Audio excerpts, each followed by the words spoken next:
Meanwhile, he's then going to head on to several Asian countries, including Japan, South Korea, China, the Philippines, and Vietnam.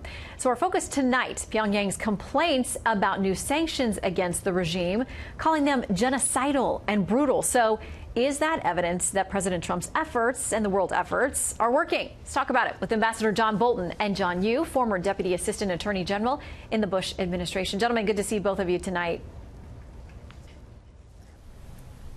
And hopefully you can hear me all right. Let's plow ahead here, because we know that North Korea is going to be top of mind in the visits with all of these Asian countries and with all of these Asian leaders. Meantime, with that as the backdrop, we're now getting something that Democrats in the Senate have introduced a bill that would tie the president's hands with some of the things that he could do with respect to North Korea. John, in your estimation, is it constitutional?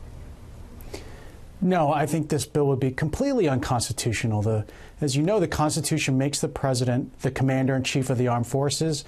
It's always been understood that that means the president can choose what weapons to use to protect the national security of the United States and our foreign policy interests. Congress has never tried to pass any law under Republican or Democratic presidents trying to prevent him from using weapons to protect the country. I think it would be flatly unconstitutional, and actually, I think shows how desperate I'm afraid some people are in Congress to take advantage of this very serious imminent threat from North Korea and try to score political points off it.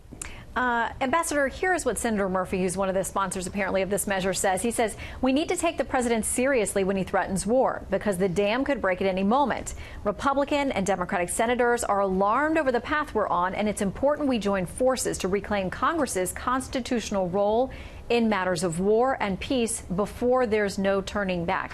What do you make of that?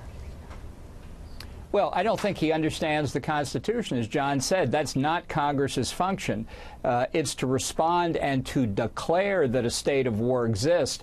But take Pearl Harbor, since the president's about to go there. The Japanese attacked on December the 7th, 1941.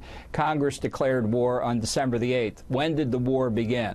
Began on December the 7th. And the fact is, the real constitutional authority is the president's as commander-in-chief. There's nothing in the Constitution that says the president has to wait for the United States to be attacked. There's nothing in the Constitution that says he cannot act until Congress does. And indeed, to fulfill his responsibilities, he is fully empowered constitutionally to act in anticipatory defense. And I think these measures, look, we've seen Congress try to get involved in this so many times in the past. They passed the War Powers Act after Watergate. It's a complete charade, and so is this. It's pure partisan politics.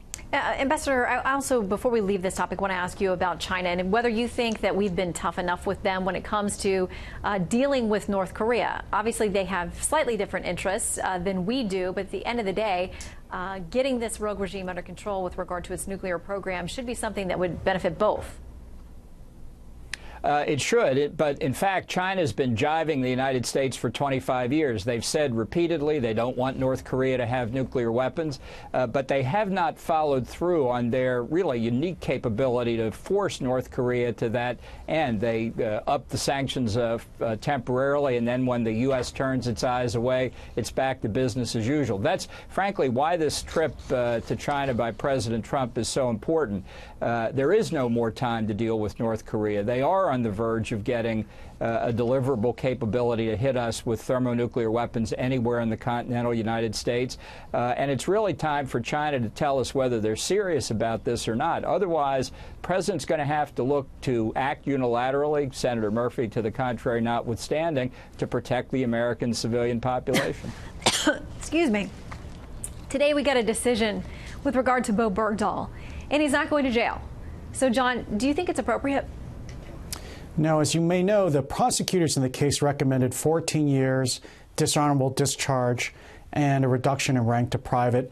And the judge, for reasons I do not understand, gave him no time and dishonorable discharge. This is a person who pled guilty to deserting his fellow men and women in uniform on a battlefield faced by a hostile enemy.